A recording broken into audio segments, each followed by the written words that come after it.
What does it mean, well defined order और not well defined order.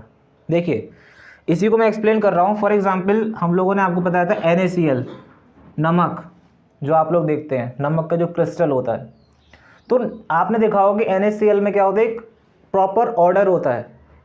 For example Na, यहाँ क्या आएगा Cl, फिर यहाँ नीचे Cl आएगा या Na आएगा, इसके बराबर फिर एक Na आएगा, ऊपर Cl नेगेटिव, ऊपर Na प्लस। देखिए आप एक ऑर्डर दिख रहा है आपको, ये फ्रंट का स्ट्रक्चर बनाया मैंने। क्लियर, मैंने एक छोटा सा एक आपको बना समझा दिया कि ऑर्डर का मतलब क्या है। देखिए ये आपको दिख रहा है इतना, ये आपको फ्रंट का हिस्सा दिख रहा है, ये आपका पूरा क्या है, क्यूबिक यूनिट सेल है, क्यूबिकल स्ट्रक्चर है, या NaCl वो पूरा का पूरा 3D स्ट्रक्चर का मैंने क्या बना दिया, आपका फ्रंट का स्ट्रक्चर बना दिया आपको। क्लियर, मैं पूरा नहीं दिखा रहा क्योंकि बोर्ड पर मैं आपको 3D नहीं दिखा सकता, I can show you only 2D image. तो ये फ्रंट का है, तो आप देखेंगे इसमें इंट्रैक्शन हो रहा है, ये इंट्रैक्शन है, ये इंट्रैक्शन हो रहा है, this is interaction, this is interaction, this is interaction, this is interaction, this is interaction, this is interaction. Clear, बताइए कोई डाउट। अब देखेंगे, आप देखिए ऑर्डर दिख रहा है Cl NaCl NaCl NaCl Cl NaCl, आप देख रहे हैं कि एक प्रॉपर ऑर्डर है।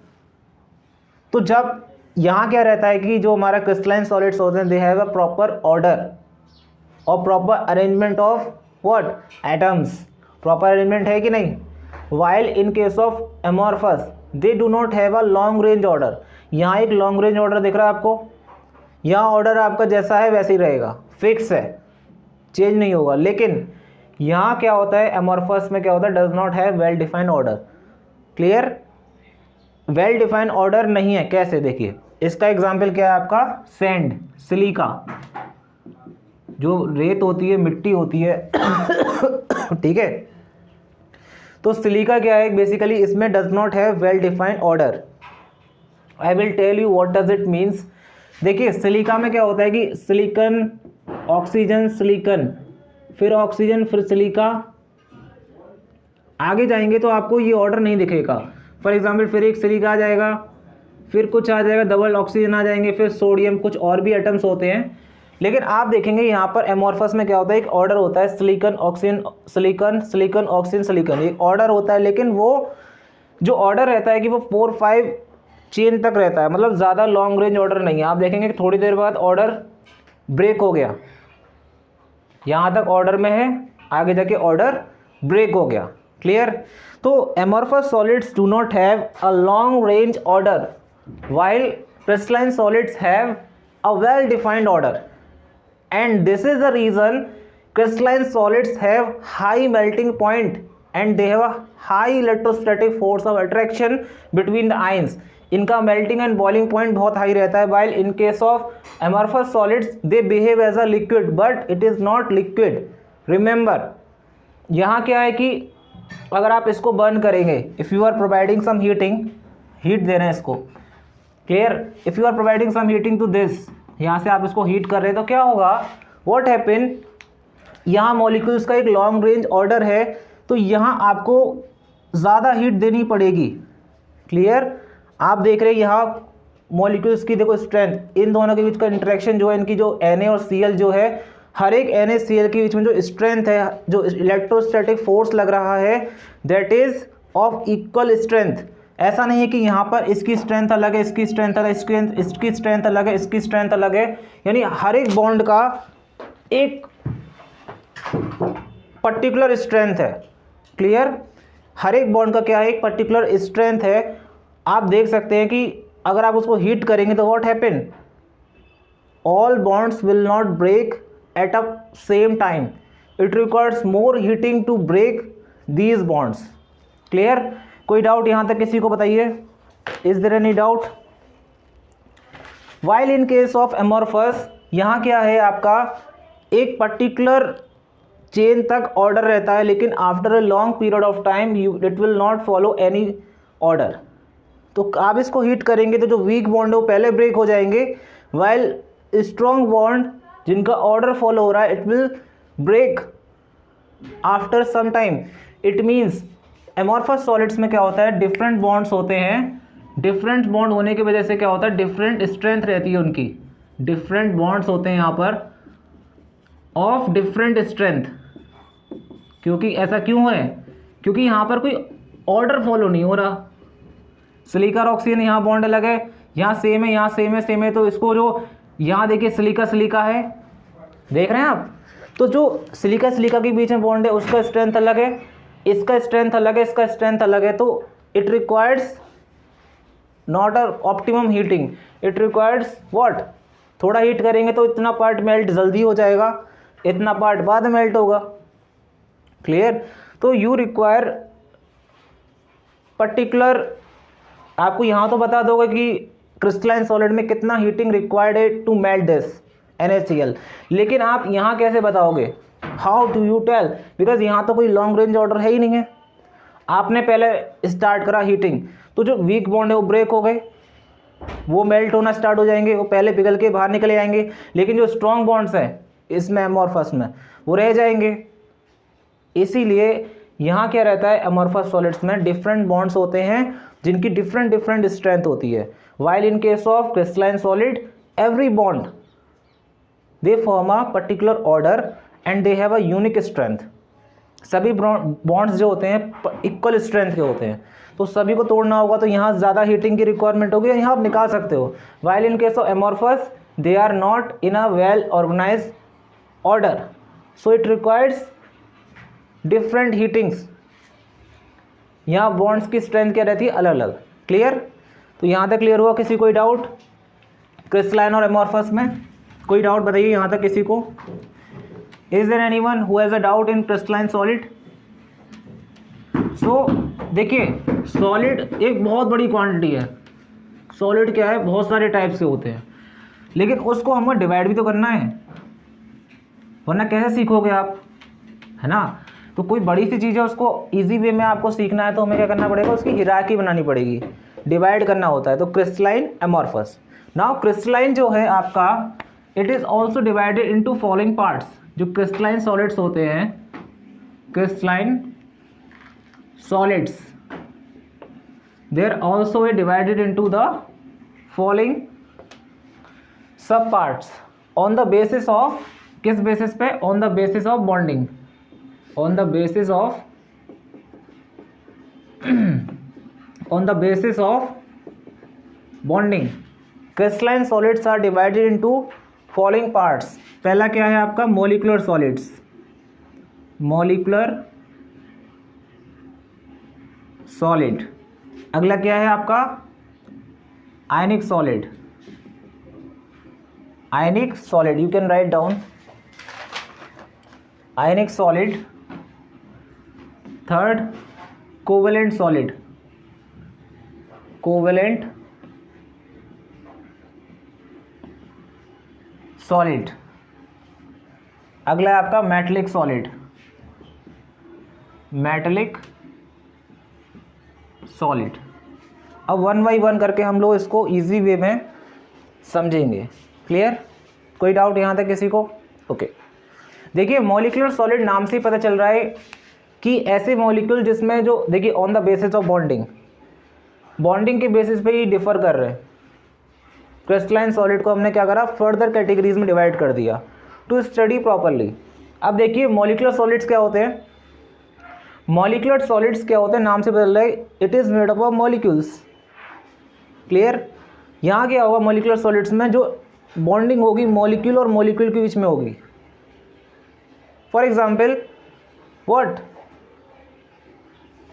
Hydrogen, H2 molecule, hydrogen hydrogen के बीच में, वाटर वाटर के बीच में, क्लोरीन क्लोरीन के बीच में, क्लोरीन मॉलिक्यूल होता है, एक और क्लोरीन मॉलिक्यूल आ गया, उन दोनों के बीच में बॉन्डिंग होगी।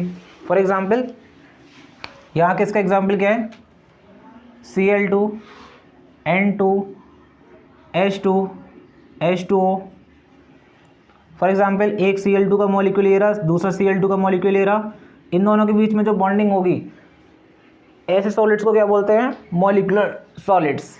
ये काफ़ी वीक होते हैं, they are weak solid and very soft. Clear? अब मैं ये बताऊंगा कि इनके पीछे बॉन्डिंग कैसे हो सकती है। देखिए, मैंने क्या बोला, मॉलिक्यूलर सॉलिड्स में क्या होता है, दो मॉलिक्यूल्स के बीच में क्या होती है, there is a bonding between two molecules. आप देखिए वो मॉलिक्यूल कुछ भी हो सकते हैं, वो मॉलिक्यूल्स कुछ भी हो सकते हैं। इट कैन बी पोलर और non polar, it can be polar molecule and non polar molecule. ये पोलर मॉलिक्यूल भी हो सकते हैं और नॉन पोलर भी मॉलिक्यूल होंगे। अगर पोलर मॉलिक्यूल होंगे देन कैसी बॉन्डिंग होगी उन दो मॉलिक्यूल्स के बीच में, आई विल एक्सप्लेन यू। अगर नॉन पोलर होगा तब कैसा होगा। अब देखिए पहले पोलर मॉलिक्यूल को समझने से पहले आपको पता होना चाहिए what is the meaning of polar, what is the meaning of polar molecule, what do you mean by polar molecule. जब तक आपको पोलर मॉलिक्यूल ही नहीं पता होगा then how will you understand polar bonding, how. तो देखिए पहले मैं आपको एक्सप्लेन कर देता हूँ what is polar, what is the meaning of polar molecule. Polar molecule, polar molecule का मतलब क्या रहता है, जिसमें क्या रहता है देखिए आपने सुना होगा वाटर, मैं आपको एग्जांपल समझाता हूँ। H2O, H2O क्या है, एक पोलर मॉलिक्यूल है, पोलर मॉलिक्यूल। पोलर मॉलिक्यूल्स में क्या रहता है कि सेंटर ऑफ, पोलर मॉलिक्यूल में क्या होता है, there is a separation, there is a separation there is a separation between the center of positive and negative charge।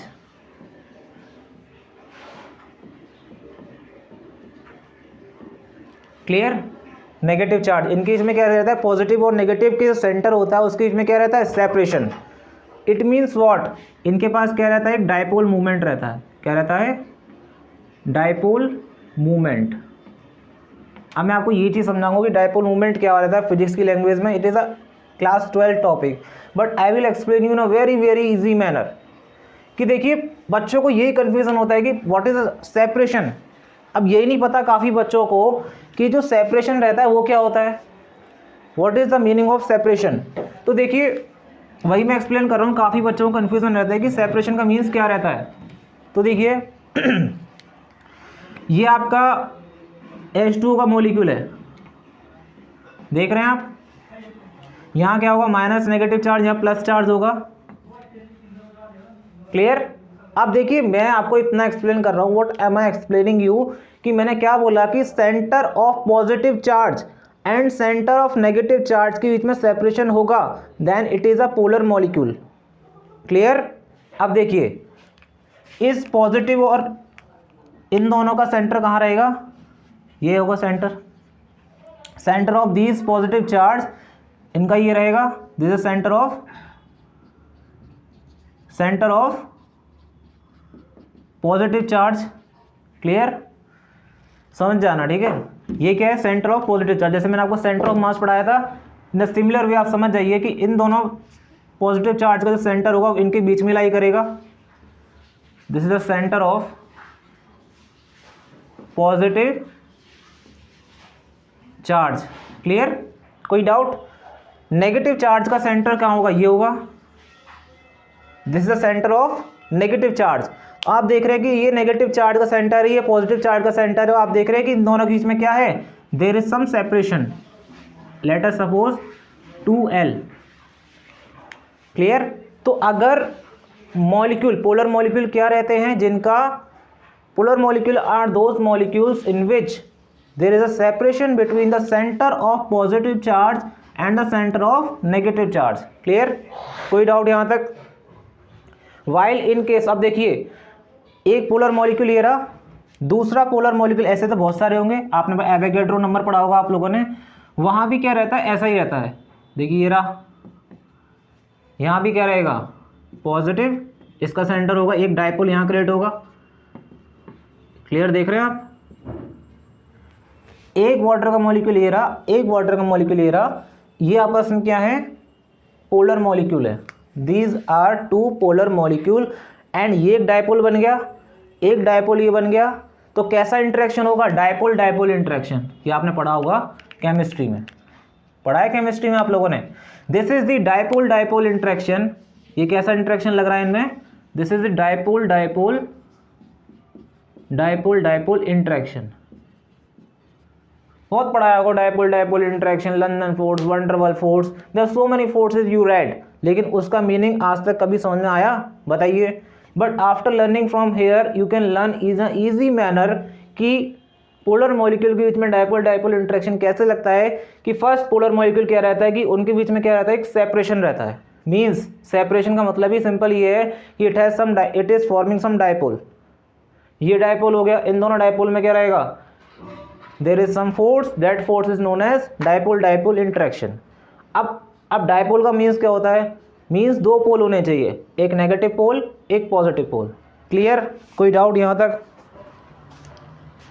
Is there any doubt to anybody else? Please ask me. देखिए यहाँ तक clear हुआ। Next we move to the non polar molecule. मैं आपको देखिए बहुत सारे example है पोलर मॉलिक्यूल के, देखिए कितने सारे एग्जाम्पल दे सकता हूँ। आप लोग पढ़ा करिए, जैसे अमोनिया NH3, ये हाइड्रोजन है, हाइड्रोजन, ये हाइड्रोजन, या नेगेटिव चार्ज, ये प्लस चार्ज होगा हाइड्रोजन पे। इन तीनों का कुछ ना कुछ सेंटर रहेगा, centre of positive charge as a centre of negative charge. देखिए आगे सेपरेशन, इट मीन्स अमोनिया भी क्या एक पोलर मॉलिक्यूल है। There are several examples. लेकिन अब देखिए डायपोल मोमेंट का डेफिनेशन क्या रहता है वो आपको मैं बता दूंगा बाद में, but before that you need to understand what is polar molecule and non polar molecule. अब देखिए नॉन पोलर मॉलिक्यूल का एग्जांपल दे रहा हूँ, try to understand. For example CO2 क्या है? एक नॉन पोलर मॉलिक्यूल है। कैसे? देखिए नॉन पोलर मॉलिक्यूल देखिए कैसे। सी स्ट्रक्चर ही तो होता है, यहाँ नेगेटिव चार्ज, इस पे क्या आएगा? पॉजिटिव। तो आप देखेंगे कि नेगेटिव का सेंटर कहाँ होगा? ये जो नेगेटिव चार्ज है इसका सेंटर कहाँ होगा? यहीं लाई करेगा इसके पॉजिटिव पे, और इस पॉजिटिव का सेंटर भी यही होगा। तो आप देख रहे हैं कि पॉजिटिव और नेगेटिव का जो सेंटर है, centre of positive charge and centre of negative charge के बीच में सेपरेशन क्या है? 0। इट मीन्स ये कैसा मॉलिक्यूल है? Non polar molecule. तो अगर एक CO2 का मॉलिक्यूल यहाँ बैठा है, they can form a molecular solid, they can be treated as a molecules. एक सॉलिड फॉर्म कर सकते हैं, कई सारे CO2 मॉलिक्यूल को मिला देंगे, then it forms a dry ice. लेकिन मैं आपको इतना समझाना चाहता हूँ कि ये पोलर मॉलिक्यूल नहीं है, then it is non polar molecule. तो कैसा इंटरेक्शन होगा? Van der Waals forces. कैसे फोर्स लगेगा इनके बीच में? Van der Waals forces. क्लियर? अब देखिए मैं आपको थोड़ा डायपोल मूवमेंट के बारे में बता देता हूँ। फिजिक्स की लैंग्वेज में जो ये सब केमिस्ट्री का पार्ट है। डायपोल मूवमेंट का मतलब क्या रहता है? डायपोल मूवमेंट बेसिकली क्या रहता है? देखिए dipole movement is equal to the what? Product of charge multiply separation between the charge 2L, जो मैंने लिया था। तो अगर सेपरेशन 0 होगा तो डायपोल मूवमेंट 0 होगा। अगर डायपोल मूवमेंट 0 रहेगा, अगर इसकी वैल्यू 0 है तो कैसा मॉलिक्यूल है? Non polar. अगर इसकी वैल्यू नॉट 0 नहीं है, then it is molecule is polar. Clear? बहुत सारे एग्जाम्पल्स हैं आपके, क्या कहते हैं, वाटर हुआ, ठीक है, HCl बताना मेरे को क्या है, कैसा मॉलिक्यूल है? HCl क्या है? देखिए HCl पोलर मॉलिक्यूल है, नॉन पोलर? देखिए इसको मुझे बताना घर पे जाकर, एग्जाम आपका होमवर्क है। क्लियर? तो किसी कोई डाउट यहाँ तक बताइए। Is there any doubt? Is there any person who is having doubt in this topic, polar and non polar? बताइए। तो आप लोगों ने देखा, पहले मैंने आपको एक्सप्लेन किया था पोलर नॉन पोलर। नाउ आयनिक सॉलिड। अब आयनिक सॉलिड क्या चीज़ है? देखिए आयनिक सॉलिड मैंने आपको बता दिया, जैसे NaCl हुआ आपका, NaCl। यहाँ क्या रहता है कि there is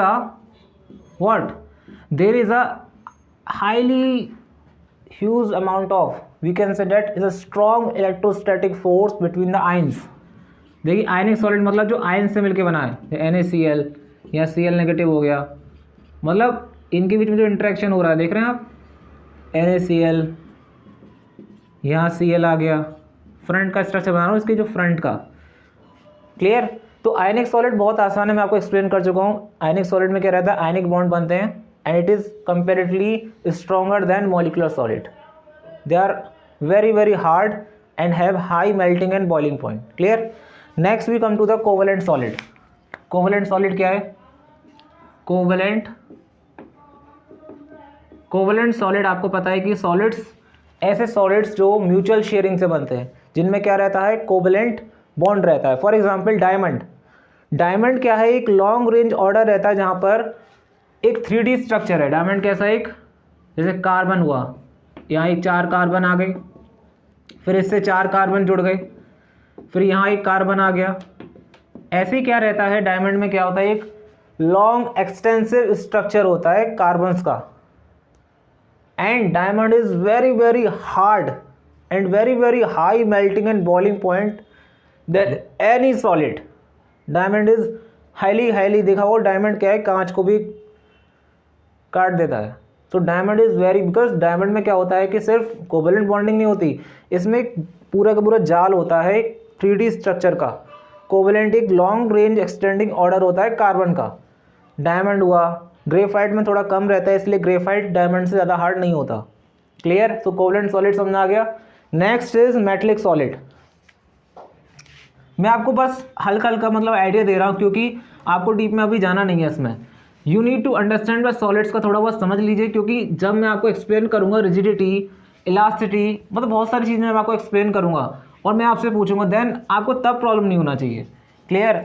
so next is the metallic solid, ये लास्ट है, metallic solid.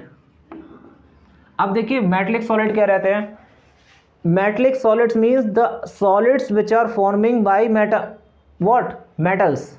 For example copper की रॉड है, ये कॉपर की रॉड है आपकी, कॉपर रॉड। क्लियर। अब देखिए कॉपर की रॉड है, इसमें क्या होगा, वेरियस कॉपर एटम्स। तो होगा क्या, देखिए कॉपर के ये जो क्या होगा, ये कॉपर के जो एटम्स हैं इसके अंदर होंगे, कॉपर के क्या है, एटम्स, ये कॉपर के एटम्स हैं। क्लियर। अब होगा क्या, in metallic solid what happen, they are very very good conductor of electricity, they are good conductor of heat. कैसे, क्यों है ये, रीज़न क्या है इसका, देखिए ये एटम्स हैं, इस एटम के चारों तरफ क्या घूम रहे हैं, इलेक्ट्रॉन्स। कॉपर के एटम से क्या होते हैं, इलेक्ट्रॉन आउटर मोस्ट शेल में जो होते हैं वो लूजली अट्रैक्टिव होते हैं टुवर्ड्स न्यूक्लियाई। तो ये जो आउटर मोस्ट के इलेक्ट्रॉन्स जो होते हैं इसमें कॉपर की रॉड में, वो अपनी शेल को छोड़कर कहाँ जाते हैं, जो कॉपर के जो एटम है उसकी जो आउटर मोस्ट शेल है, वहाँ जो इलेक्ट्रॉन होते हैं वो अपनी शेल को छोड़कर कहाँ जाते हैं, इट कम आउटसाइड। तो इलेक्ट्रॉन जैसे होता है ना, आपने सुना होगा वाटरमेलन मॉडल जे थॉमसन का। तो यहाँ क्या रहता है, कॉपर की रॉड में पॉजिटिव चार्ज, कॉपर का एक एटम है, क्लियर, यहाँ से एक इलेक्ट्रॉन चलेगा, इट कैरी पॉजिटिव चार्ज। तो ये पॉजिटिव चार्ज के ऐसे पॉजिटिव चार्ज रहता है और उसके चारों तरफ क्या इलेक्ट्रॉन्स मूव करते हैं। यही इलेक्ट्रॉन जो यहाँ से निकला है वो यहाँ इलेक्ट्रॉन आ जाएगा, ऐसे इसका इलेक्ट्रॉन यहाँ आ जाएगा। ये इलेक्ट्रॉन क्या होता है, it will swim in a whole rod. बड़ा सा एक कॉपर का रॉड है, उसमें क्या है, कॉपर के पॉजिटिव आयंस तो स्टेबल हैं, वो तो कहीं मूव नहीं करेगा। जो इलेक्ट्रॉन्स हैं वो क्या होंगे, स्विम करेंगे, it will swim in a whole rod. और जब आप बाहर से जो बैटरी लगा देते हैं, जब आप बैटरी लगाते हैं तो क्या होता है, ये अभी भी मूव कर रहे होंगे लेकिन ये इरेगुलर मैनर मूव कर रहे होंगे, इनका नेट ड्रिफ्ट वेलोसिटी क्या रहेगा, 0। इसीलिए कॉपर को आप छुएंगे, कॉपर की रॉड को, आपको शॉक नहीं लगेगा। लेकिन अगर आपने इसको बैटरी से लगा दिया, यहाँ आपने बैटरी से लगा दिया, देन व्हाट हैपन, ये जो इलेक्ट्रॉन्स हैं, these electrons will move in a rhythmic manner, एक पर्टिकुलर ऑर्डर में मूव करेंगे। क्लियर। अब ये इलेक्ट्रॉन पर्टिकुलर ऑर्डर में मूव करेंगे, there is a net rate of flow of charge. और जब net rate flow of charge का मीन्स क्या है, इलेक्ट्रॉनिक पर्टिकुलर ऑर्डर में चलेंगे, and because of flow of charge there is a electric current. और इस रॉड को आप छुएंगे जैसे भी, तो क्या होगा, यू विल फील शॉक, आपको झटका लग जाएगा। बैटरी से नहीं लगाई तो झटका नहीं लग रहा, लेकिन जैसे ही बैटरी से लगा झटका लग गया। ऐसा क्यों, वाई? उसका रीज़न यही है कि वहाँ जब बैटरी से लगा दिया आपने, then there is a proper channelling of electrons takes place due to which you feel shock. There is a net rate of flow of charge. समझ आ गया बच्चों? यहाँ तक किसी कोई डाउट बताइए, किसी को भी छोटा से छोटा डाउट हो, silly doubt, I will clear you. I am honored to help you people so that you can learn physics in a very easy manner। आप यहाँ से एक आसान वे में फिजिक्स को सीख सकें, मेरा बस एक ही मोटो है। My motto is only to help you people so that you can succeed in your academics and score well and crack various competitive exam। So if you like, please share my channel, please subscribe my channel। मेरा मोटो सिर्फ इतना ही है कि ताकि मैं आपको एक easiest वे में फिजिक्स को लर्न करा सकूं। So once again thank you so much. किसी को डाउट हो यहाँ अब तक जितना भी पढ़ाया आपको, please ask me in the chat box and comment section. Thank you so much once again, thank you.